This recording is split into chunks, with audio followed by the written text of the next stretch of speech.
எல்லாருக்கும் என்னுடைய வணக்கம். ரைட், ஒரு இன்ட்ரெஸ்டிங்கான ஒரு ஃபில்ம். அந்த கதையை சொல்லும்போதே வந்து எனக்கு ரொம்ப பிடிச்சிருந்தது. ரமேஷ் வந்து என்னுடைய அசிஸ்டண்ட்டாக இருந்து அதுக்கப்புறமா பல பேர்ட்ட ஒர்க் பண்ணார். இந்த கதை எழுதும்போதே இந்தந்த கேரக்டரில் இது யார் யார் நடிக்கணும் அப்படிங்கிறதையும் அவர் ஆல்ரெடி எழுதி வச்சுருந்தார். அந்த நோக்கத்தில் தான் போய் அருண் பாண்டியன் சார் அவங்ககிட்ட கதை சொன்னாங்க. முதல்ல அருண் பாண்டியன் சாருக்கு சின்ன டவுட் வந்தது. ஏன்னா அன்பிக்கினியில் அவர் கோஆர்டினேட்டர் ஒர்க் பண்ணியிருந்தாலும் ஒரு ஏரியாக்குள்ளே நடக்கிற விஷயம், அதில் எத்தனை வேரியேஷன் கொடுக்கணும், அது ப்ரொடியூசராக அதுக்கு வந்து ஸ்கேல் வரணும், எப்படி பண்ண போகிறான்னு தெரியல அப்படின்ற. அப்புறம் எனக்கு ஃபோன் பண்ணி கேட்டேன், நீ படிச்சியாங்க? நான் படித்தேன் சார், நான் பண்ணலான்னு இருக்கேன், நீ என்ன சொல்கிறேன்? பண்ணுங்கள் சார், ரொம்ப நல்லா இருக்கும் சார் உங்களுக்கு. அப்படி தான் அந்த படத்துக்குள்ளே அருண் பாண்டியன் சார் வந்தார்.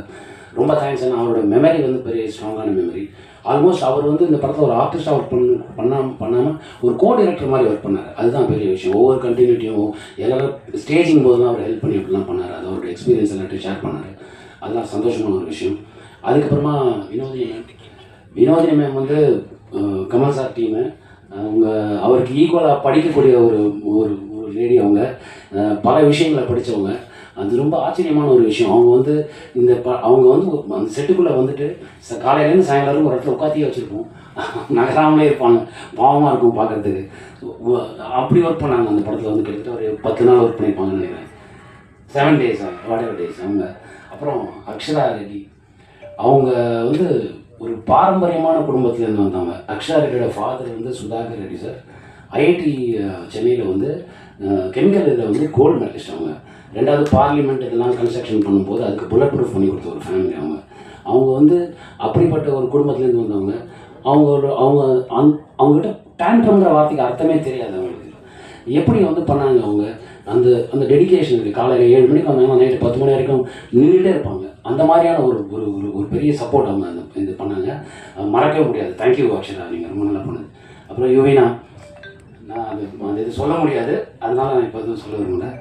சின்ன குழந்தை ஆக்ட்ரஸாக இருந்து இப்போது இந்த படம் பண்ணியிருக்காங்க. ரொம்ப நல்லா பண்ணியிருக்காங்க. ஒரு பர்டிகுலர் எமோஷன் சீன் வந்து இருக்கும், அவங்களோட இருக்கும். அதை பார்த்தா கண்டிப்பாக எல்லாருக்கும் கண்ணில் தண்ணி வரும். அது வந்து நான் 7 பேரோட கேரண்டி அவங்களுக்கு நான் சொல்கிறேன். அதே மாதிரி நம்ம ஆதித்யா அனுபமா மேடமோட சொன்னார். அவருக்கு வந்து முதல் படம். ஆனால் முதல் படம் மாதிரி எனக்கு தெரியல. நான் எங்கேயாவது நடிப்பு கற்றுக்கிறதுக்கு எங்கே போனீங்களா அப்படின்னு கேட்டேன். இல்லை நான் வீட்டில் சொல்லி கொடுத்தது தான். அப்புறம் இந்த ஸ்கிரிப்டை முன்னாடியே கொடுத்துட்டாங்க, படித்து பார்த்து ப்ராக்டிஸ் பண்ணி பண்ணினார். கிரேட் ஒர்க்ன்றது. அப்புறமா நம்ம வில்லன் யோஷன், அவர் வந்து பெரிய ஃப்யூச்சர் இருக்குங்க. ரொம்ப அருமையான ஒரு ஆர்டிஸ்ட்டு. ரொம்ப நல்லா பண்ணியிருந்தாங்க. ஆச்சரியமாக இருந்தது. அவர்கிட்ட நம்ம இப்போ கை நீட்டி பேசுகிற மாதிரிலாம் சீன் வந்தது. அதெல்லாம் ரொம்ப கேஷுவலாக எடுத்துகிட்டு பண்ணார். ரொம்ப சந்தோஷமாக இருந்தது. Great future. அப்புறமா ரவி மரியா சார், ஒரு நல்ல நண்பர். நம்ம கூப்பிட்டதும் எந்த ஒரு இதுவும் இல்லாமல் உடனே வந்து பண்ணுவார். எனக்கு மட்டும் இல்லை, பல பேருக்கு அந்த மாதிரி பல ஹெல்ப் பண்ணியிருக்காரு. அவர் சொல்லி பண்ண ஹெல்ப் வந்து உங்களுக்கு கண்ணுக்கு ஓரளவு தெரியலாம். அவர் யாருக்கும் தெரியாமல் பண்ண ஹெல்ப் வந்து பல விஷயங்கள் பல பேருக்கு பண்ணியிருக்காரு. அப்படி தான் ரமேஷ், சலீம் அவங்க எல்லாருக்கும் பண்ணாங்க. அதுக்கப்புறமா இந்த படத்தில் முக்கியமான ஹீரோஸை பற்றி நான் சொல்லணும். மூணார் ரமேஷ் பண்ணியிருக்காரு, ரொம்ப பிரமாதமாக பண்ணியிருக்காரு. அப்புறம் தங்கதுரை பண்ணியிருக்காங்க, ரொம்ப நல்லா பண்ணியிருக்காங்க. அண்டு முக்கியமான ஹீரோஸ் நான் சொல்கிறது கேமராமேன் பத்மேஷ், ரொம்ப பிரமாதமாக பண்ணியிருக்காரு இந்த படத்தில் சினிமாட்டோகிராஃபி. ஏன்னா ஆஸ் அ ஸ்கேலை வந்து கொடுக்கறதுக்கு வந்து ரொம்ப அது பெரிய போராட்டம் அது. ஏன்னா ஒரே இடத்துல ஒரு பல விஷயங்கள் நடக்கும்போது அதில் வேரியேஷன் கொடுக்கணும். அந்த வேரியேஷன் வந்து ரொம்ப பிரமாதமாக பண்ணார். அப்புறம் குணா, மியூசிக் டைரக்டர் குணா, ரொம்ப அருமையாக வந்து பண்ணியிருந்தார். பேக்ரவுண்ட் ஸ்கோர் எல்லாமே. நாங்கள் படம் எடுக்கும்போது இது எப்படி வரும், சரி இதுக்கப்புறம் மியூசிக் டைரக்டர் பார்த்துப்பார் அப்படிலாம் நினைப்போம்.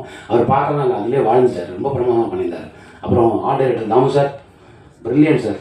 நீங்கள் தான் ஆக்சுவலாக இன்னொரு ஹீரோ இந்த படத்துக்குன்னு சொல்லணும். ஏன்னா ஒரு போலீஸ் ஸ்டேஷனுக்குள்ள நடக்கிற விஷயங்களை வந்து அத்தனை வேரியேஷன் கொடுக்குறது வந்து ரொம்ப கஷ்டமான ஒரு விஷயம். டெக்னிக்கலி வந்து ரொம்ப சவுண்ட். அப்புறம் இன்னொரு ஹீரோ இருக்கார், எங்கள் நாகூரான் ராமச்சந்திரன் எடிட்டர், பிரமாதமான ஒரு எடிட்டர். இந்த ஸ்க்ரீன் பிளே கொஞ்சம் டிஃப்ரெண்ட்டான ஸ்க்ரீன் பிளே. இதை ஆர்டர் பண்ணுறதுங்கிறது ஒரு கஷ்டமான ஒரு விஷயம். நம்ம என்னதான் ரஃப் கட்டாக கொடுத்தா கூட அது அந்த நுணுக்கத்தை கொண்டு வரது ரொம்ப கஷ்டமான விஷயம். அதில் நாகூரான் வந்து பிரமாதமாக பண்ணியிருந்தார். ஆக்சுவலாக 23 நாள் தான் இந்த படம் ஷூட்டிங். 24 நாள் கிடையாது, 23 நாள் தான் ஷூட்டிங்.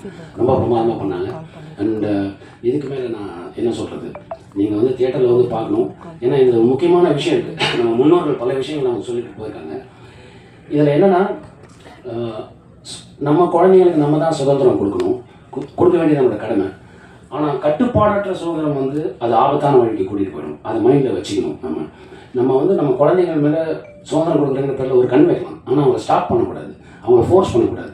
அது வேறு வழிக்கு அவங்க கூட்டிகிட்டு போயிடுங்கிற ஒரு முக்கியமான விஷயத்தை வந்து ரமேஷ் வந்து இந்த த்ரில்லருங்கிற ஆங்கிளில் வேறு மாதிரி சொல்லியிருக்காரு.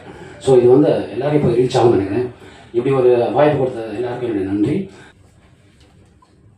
ரைட் டீசர் வெளியிட்டு விழா. இந்த படத்தில் நான் நடிக்கலை, ஆனால் இந்த படம் ரொம்ப நல்லா வரணும்னு ஒரு 6 மாதமாக நினச்சிக்கிட்டே இருப்பேன். என்ன காரணம்னா, இந்த ரைட்டில் எனக்கு நெருக்கமான என்னோடு இணைந்த 3 பேர் இருக்காங்க. அதில் முதலாவதாக மிளகாய் படத்துக்கு எனக்கு வாய்ப்பு கொடுத்து அந்த படம் வந்து ஒரு மிகப்பெரிய ரீச் ஆனதுக்கு காரணமாக இருந்து இன்னைக்கு வரைக்கும் என்னோட நட்போடு இருக்கிற நட்டி சார். அடுத்ததான் இந்த படத்தோட இயக்குனர் ரமேஷ் அவர்கள், ரமேஷ் சுப்பிரமணியம்.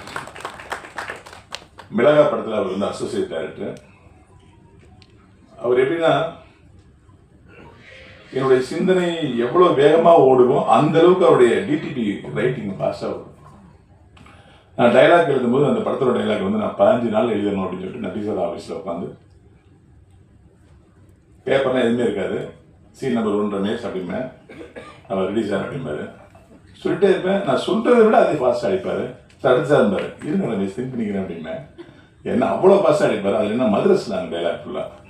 நான் மதுரைங்கிறதுனால இப்போ கரண்ட்டில் மதுரையில் என்னெல்லாம் வெக்காபுலரி சேஞ்ச் ஆகிருக்குன்னு சொல்லி திங்க் பண்ணி எழுதிட்டே இருப்பேன். அதை விட ஃபாஸ்ட்டாக இருப்பேன்.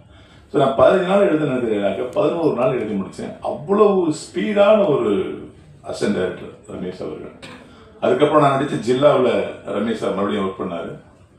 அப்புறம் இந்த படத்துடைய நிர்வாக தயாரிப்பாளர் பிரான்சிஸ் மார்க்கஸ் அவர்களும் அசிஸ்டண்ட்டாக ஒர்க் பண்ணாங்க. ஸோ தொடர்ந்து அப்படி நட்பு பல வருஷமாக வந்துக்கிட்டே இருக்கு. ரமேஷ் எவ்வளோ பெரிய திறமைசாலியாக இருந்தாலும் சினிமா வந்து எப்பவுமே திறமைசாலிகள் ரொம்ப லேட்டாக தானே பயன்படுத்தும். மிளகாய் ரிலீஸ் ஆகி கிட்டத்தட்ட 2010, இப்போ 2025. இத்தனோட போராட்டத்துக்கு அப்புறம் அவருக்கு ப்ரொடியூசரே கிடைக்கல, ஆனால் ஒரு நண்பன் ப்ரொடியூசர் கிடைச்சார். இந்த நேரத்தில் அந்த நண்பர் திருமால் லட்சுமணன் அவர்களுக்கும் அவருடைய மனைவி டி ஷியாமலா அவர்களுக்கும் என்னுடைய மனமார்ந்த நன்றி தெரிவிச்சுக்கிறேன். நீங்கள் அவருக்கு கை கொடுக்குறீங்கன்னா இந்த மேடை அவருக்கு கிடைச்சிருக்கு, அஷ்டம் இந்த படம் கிடைச்சிருக்காது. என்னோட அஷ்டம் படம் இல்லாத கௌரவம் எனக்கு கிடைச்சிருக்காரு சார். ரொம்ப நன்றி சார், ரொம்ப நன்றி. அதுக்கப்புறம் இந்த படத்துடைய கோ டைரக்டர் சலீம் சையத். சலீம் சையத் அப்படின்னா, நான் டைலாக்ல இருந்த சண்டை படத்தில் நான் அசண்டை சேர்த்துருக்கேன். அதுக்கப்புறம் நான் இயக்குனர் மிளகாய் படத்துடைய இணை இயக்குனர். அது கிட்டத்தட்ட ஒரு 20 வருஷம் வந்து எங்கே இருக்கேன், நான் நாளைக்கு வந்துடுவேன், உங்களை வந்து பார்க்குறேன் அப்படின்னு 20 வருஷமாக தொடர்ந்து ஒரு குருவாகவே என்னை ஃபாலோ பண்ணிட்டு இருக்க ஒரு மனிதர். அவர் இந்த படத்தில் ஒர்க் பண்ண போகிறேன்னு சொல்லும்போது நான் சொன்னது ஒரே வார்த்தை தான், சலீம் நீங்கள் ரமேஷுக்கு சீனியர், எந்த இடத்துலையுமே காட்டிக்காதீங்க அப்படின்னு. அதேமாரி ரமேஷ் சார் வந்து அவர் எப்பவுமே சீனியர் அப்படி தான் கொடுக்குறாரு. ஸோ அந்த நட்பு பார்த்தீங்கன்னா, நம்ம படம் பண்ண லேட்டானாலும் பரவாயில்ல, நமக்கு கீழே வேலை பார்த்து ஒரு பையன் டைரக்ஷன் பண்ணுறாங்க, அவனுக்கு இணைஞ்சு இருக்கணும்னு சொல்லிட்டு ஒரு ஈகோ கூட எந்த இடத்துலையும் எந்திரிக்காமல் இந்த படத்தை 2 பேர் சேர்ந்து முடிச்சிருக்காங்க. அதுக்கு இந்த நேரத்தில் அவங்க 3 பேருக்குமே நன்றி சார். இந்த படம் வந்து ரைட் 24 நாள் எடுக்கப்பட்ட படம் அப்படின்னு மார்க்கஸ் சார் சொன்னாங்க. படத்தோட வெற்றிக்கு நாட்கள் முக்கியம் இல்லை, அது 200 நாள் எடுத்தாலும் சரி, 300 நாள் எடுத்தாலும் சரி, வெறும் 40 நாள் எடுத்தாலும் சரி. இதுக்கெல்லாம் ஒரு உதாரணமாக 13 நாள் எடுத்த 100வது நாள் அப்படிங்கிற படம் 100 நாள் ஒன்றுச்சு. 13 நாள் shooting, 27 call sheet Manivannan sir direction பண்ண படம். ஸோ நாட்கள் முக்கியம் இல்லை, அதில் உள்ள கண்டென்ட் அது எந்த அளவுக்கு புதுசாக இருக்குது, மனிதர்கள் பார்க்காத ப்ரெஸ் ஃபீட் பார்க்காத ஒரு ஜேனலில் படம் இருக்கா, அதுதான் முக்கியம். கண்டிப்பாக ரைட்டில் அது இருக்குது. ரமேஷ் இந்த படத்தில் என்ன பிரச்சனை, ஃப்ரெண்ட்ஷிப் தான் பிரச்சனை. ஒரு 3வது ஆள் தயாரிப்பாளர் இருந்தோம்னா, சரி சார் செலவாயிடுச்சு, நான் என்ன பண்ணுறது, சரி சார் நான் எதிர்பார்க்கல சார், மழை வந்துடுச்சு சார் ஆர்டிஸ்ட் லேட் ஆகும் சார், அதனால் என்னால் முடிக்க முடியல சார் அப்படின்னு நிறைய காரணம் சொல்லலாம். ஆனால் நண்பரையே பிடிச்சிருக்கும் போது காரணம் சொல்லவே முடியாது. ஏன்னா அந்த நண்பர் எவ்வளோ கஷ்டப்பட்டு அந்த படத்தை கொண்டு வரான்னு இந்த நண்பனுக்கு தெரியும். ஸோ அது நடந்துடக்கூடாது, நட்புக்குள்ளே விரிசல் பற்றக்கூடாதுங்கிறதுக்காக 24 நாள் போட்ட சரியில் அச்சு பிறலாமல் அப்படியே எடுத்த ரமேஷ் எனக்கு தெரியும். அதுக்கு முழு ஒத்துழைப்பு கொடுத்தது எனக்கு நட்டி சார். நட்டி சார் எப்படின்னா, நட்டி சார் இந்த படத்துக்கு அவருக்கு பெரிய சம்பந்தம் என்னன்னா, ரமேஷ் வளர்ந்ததே நட்டி சார் ஆஃபீஸர் தான். ரொம்ப உரிமையோட எங்கடா பண்ணி ஒரு வாரம் ஆளை காணும் அப்படின்னு உரிமையோடு கேட்குற ஒரு ஆள் நட்டி சாரோட சம்பளம் எவ்வளோ பெருசுன்னு தெரியும். இந்த படம் சின்ன பட்ஜெட், அவர் எவ்வளவு கம்மியாக வாங்கி இந்த படத்தில் நடிச்சிருப்பான்னு எனக்கு தெரியும். ஸோ அந்த தன்னுடைய தம்பியாக நினச்சி இந்த படத்தை வழங்கின நட்டி சாருக்கு மிக நன்றி. இந்த படம் மிகப்பெரிய வெற்றி பெறும். வணக்கம், என் பேர் அக்ஷரா ரெட்டி. நீங்களாம் என்ன பிக் பாஸில் பார்த்துருப்பீங்க. சினிமா உலகத்துக்கு நான் கொஞ்சம் புதுசு, பட் தமிழ் மக்களுக்கு எனக்கு நல்லாவே தெரியும். நிறைய பேர் என்ன அவங்க வீட்டு பொண்ணாகவே நினைக்க ஆரம்பிச்சிட்டாங்க, தங்கச்சியாக நினைக்க ஆரம்பிச்சிட்டாங்க, ஃப்ரெண்டாக நினைக்க ஆரம்பிச்சிருக்காங்க. ரொம்ப ரொம்ப ரொம்ப ரொம்ப தேங்க்ஸ் எல்லாரோட சப்போர்ட்க்கு. அண்ட் ஃபர்ஸ்ட் ஆஃப் ஆல் வந்துட்டு நான் மீடியாக்குள்ளே வந்ததே எங்கள் அம்மாவோட கனவு தான். அண்ட் அவங்க சப்போர்ட்னால எப்போவுமே என் பின்னாடியே இருப்பாங்க. அவங்க தான் என்னோடய மேனேஜர், அவங்க தான் என்னோடய மவுத் பீஸ், அவங்க தான் எல்லாமே எனக்கு ஆர்கனைஸ் பண்ணுவாங்க. ஸோ அம்மா தான் பக்கத்துலேருந்து பார்த்துக்கிட்டு என்னை இந்த மீடியாவில் அனுப்பிச்சி விட்டுருந்தாங்க. But unfortunately few years back 2 years back அம்மா இறந்துட்டாங்க. ஸோ அப்போ வந்துட்டு நான் அம்மா இல்லாமல் என்னால் மீடியா எப்படி ஹேண்டில் பண்ண முடியும்? ஏன்னா வந்து ஃபுல்லாக அம்மா பாப்பா மாதிரியே வளர்ந்துட்டேன் நான், ஃபுல்லாக அவங்களே பார்த்துக்கிட்டு. அண்ட் மீடியாலாம் நம்மளுக்கு கஷ்டமாகும். அம்மா மாதிரி ஒரு ஆள் ஒரு சப்போர்ட் பக்கத்தில் இல்லைன்னா ஒரு பொண்ணு தனியாக வந்து படத்தில் நடிக்கிறதுக்கு ரொம்ப ரொம்ப கஷ்டம்னு நினச்சிட்டு இருந்தேன். எனக்கு தெரிஞ்சு அது இந்த ரைட்டான ஆப்பர்ச்சுனிட்டி வந்ததுனால that opinion is change. And இந்த படம் வந்து ஃபர்ஸ்ட் ஆஃப் ஆல் நான் அக்செப்ட் பண்ணதுக்கு ஒரு மெயின் ரீசன் இருக்குது. கதையும் தாண்டி ஸ்கிரிப்டும் தாண்டி டைரக்டர் சார் அண்ட் மனோபாஸ்கர் அண்ணா இவங்கெல்லாம் ஸ்கிரிப்டை என்கிட்ட சொல்லிட்டு இருக்கும்போது என்கிட்ட சொன்ன ஒரே ஒரு விஷயம், நீங்கள் வந்து எங்களுக்கு சிஸ்டர் மாதிரி, நீங்கள் எங்களை அண்ணாலே கூப்பிடலாம், உங்களை அவ்வளோ பத்திரமா பார்த்துக்குறோம், அவ்வளோ கம்ஃபர்டபுளாக பார்த்துப்போம், செட்டில் எதுவாக இருந்தாலும் நாங்கள் இருக்கோம் உங்களுக்கு அப்படின்னு சொல்லி கொடுத்த ஒரு நம்பிக்கை.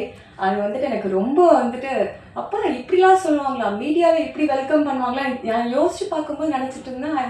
ஐ was amaze. Then that was one of the main reason நான் இந்த படத்துக்கு ஓகேன்னு சொல்லி நான் பண்ணலான்னு நினச்ச ஆரம்பித்தது. அண்ட் இந்த மாதிரி ஒரு டீம் கிடைச்சாங்கன்னா எந்த பொண்ணு வேணால் நம்பி சினிமாக்குள்ளே வரலாம். மேடையில் வீட்டில் அனைவருக்கும் இந்த விழாவுக்கு ரொம்ப சிறப்பாக எங்களுக்காக வந்திருக்கக்கூடிய ரவிமரியா அவர்களுக்கும் என்னுடைய முதற்கண் வணக்கம். ஏன்னா ரவிமரியா சார் நீங்கள் வந்து நான் எதிர்பார்க்குறேன் யார் வருவாங்க, ஏன்னா எல்லா விழாக்குமே இப்போ வந்து ஒரு கெஸ்டாக மற்ற இயக்குநர்கள் அவங்கெல்லாம் வராங்க. இந்த விழாவுக்கு யாருமே வரலையே அப்படின்னு பார்த்துட்டே இருந்தேன். கரெக்டாக நீங்கள் வந்துட்டீங்க. அதோடைய உங்கள் சிக்னிஃபிகன்ஸ், நீங்கள் ஏன் வந்ததோடைய சிக்னிஃபிகன்ஸும் நீங்கள் சொன்னது ரொம்ப சிறப்பாக இருந்தது. ரொம்ப ரொம்ப நன்றி. நட்பு அப்படிங்கிறத பற்றி நம்ம நிறையா வந்து பேசுகிறோம். ஆனால் இந்த படத்தில் வந்து நான் இந்த படத்தில் வந்ததும் ஒரு நட்பு ரீதியாக அப்படின்னு தான் சொல்லலாம். ஏன்னா நட்புக்கு வந்து இலக்கணமாக இருக்கக்கூடிய இந்த 2 பேர் இந்த படத்தில் இருக்காங்க. ஒன்று வந்து மார்க்கஸ் அவர்கள், அவர் தான் முதல்ல வந்து என்னை தொடர்பு கொண்டு இந்த படத்தில் என்னை வரவேற்றார். மார்க்கஸ் எப்படின்னா எனக்கு வந்து 2016-17 தெரியும். அந்த மார்க் ஸ்டுடியோ அப்படின்னு சொல்லி இருக்கும் நம்ம நுங்கம்பாக்கத்தில். நிறையா சேனல் இன்டர்வியூஸ்லாம் அங்கே தான் நடக்கும், உங்களுக்கே தெரிஞ்சிருக்கும். அங்கே ஃபஸ்ட் டைம் அவரை மீட் பண்ணதுலேருந்து தொடர்ந்து வந்து நம்ம கோவிட் டைம்லேருந்து எல்லா டைம்லேயும் நம்ம வந்து வாட்ஸ்அப் ஸ்டேட்டஸில் நம்ம ஒரு ரிப்ளை பண்ணுறது அப்படிங்கிற மாதிரி ஒரு தொடர்பில் இருந்துகிட்டே இருக்கோம். அவருடைய ஃபேமிலி மெம்பர்ஸ், அவங்க ஒய்ஃபு, குழந்தைங்க எல்லாருமே நமக்கு தெரியும். அப்படி இருக்கும்போது அவர் வந்து எப்படின்னா தமிழ் சினிமா மட்டும் இல்லாமல் அவருடைய காலேஜ் ஃப்ரெண்ட்ஸு, ஸ்கூல் ஃப்ரெண்ட்ஸு, மார்க்னாலே வந்து எப்பயுமே வந்து ஒரு எனக்கு தெரிஞ்சு ஒரு 10-15 ஃப்ரெண்ட்ஸ் எப்பயுமே அந்த ஆஃபீஸில் உட்காந்துட்டே இருப்பாங்க. ஸோ இந்த மாதிரி ஒரு ப்ராஜெக்டை வந்து நாங்கள் புட்டிங் டுகெதர் ப்ராஜெக்ட், நீங்கள் அதில் வந்து ஒரு கேரக்டர் பண்ணணும் அப்படின்னு சொன்னார். ஆப்வியஸாக வந்து கண்டிப்பாக பண்ணிடலாம் அப்படின்னு சொன்னது. 2வது, இந்த மாதிரி ஒரு பேக்ரவுண்டோட ரமேஷ் அவர்கள் வருவார் அப்படின்னு எனக்கு தெரியவே தெரியாது. ஏன்னா அவர் நான் ஜில்லாவில் நான் நடிச்ச ஒரே ஒரு சின்ன கேரக்டர் பண்ணியிருப்பேன், நீங்கள் பார்த்துருப்பீங்க விஜய் சாரோட. அதில் இருக்கும்போது அவர் கோ டைரக்டராக இருந்து தொடர்ந்து அவருமே வந்து தொடர்பில் இருந்துகிட்டே இருந்த ஒரு நபர். ஆனால் அவருக்கு பின்னாடி வந்து இப்படி ஒரு நட்பு வட்டம் இருக்குது, அதாவது ஒரு படத்தையே ப்ரொடியூஸ் பண்ணுற அளவுக்கு வந்து நட்பை வந்து சேர்த்து வச்சிருக்காரு அப்படிங்கிறது எனக்கு ரொம்ப பெரிய பிரமிப்பாக இருக்குது.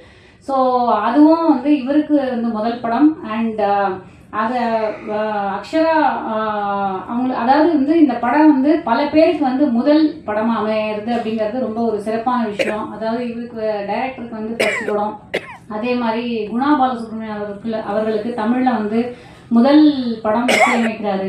அதே மாதிரி அக்ஷராவுக்கு வந்து டெபியூ ஃபில்ம். ரொம்ப நன்றி வந்ததுக்கு. நீங்கள் என்ன சின்ன குழந்தையா மூவிஸில் பார்த்துருப்பீங்க. அண்ட் இப்போது ஐ திங்க் ஒரு காலேஜ் கேர்ள் ரோலில் நான் இந்த படத்தில் பண்ணியிருக்கேன். இப்போது வளர்கிறப்போ ஃபார் ஈச் ஏஜ் அதுக்கேற்ற மாதிரியான ரோல்ஸ் பண்ணிகிட்டே இருக்கும்போது I got this opportunity to do the right film. And I think அது ரொம்ப ரைட்டாக அமைஞ்சிருக்குன்னு நம்புகிறேன். உங்கள் எல்லாருக்கும் என்னோடய ஸ்க்ரீன் ப்ரெசன்ஸ் அண்ட் அந்த படத்தில் பண்ணியிருக்க ஆக்டிங் எல்லாம் பிடிக்கும்னு நம்புகிறேன். Thank you so much for coming. என்னோட director sir, thank you for giving me this opportunity. Cameraman sir and our producer sir, Nutty sir, thank you so much. Yeah, thank you. எல்லாருக்கும் வணக்கம். நான் தான் மனஸ்வி. ஃப்ளாஷ் சித்தர் டிவிக்கு லைக் பண்ணுங்கள், ஷேர் பண்ணுங்கள், subscribe பண்ணுங்கள், கமெண்ட் பண்ணுங்கள். மறக்காமல் அந்த பெல் ஐக்கானையும் கிளிக் பண்ணிடுங்க. அப்போ தான் உங்களுக்கு நோட்டிஃபிகேஷன்ஸ்லாம் வரும். Thank you all. Bye bye.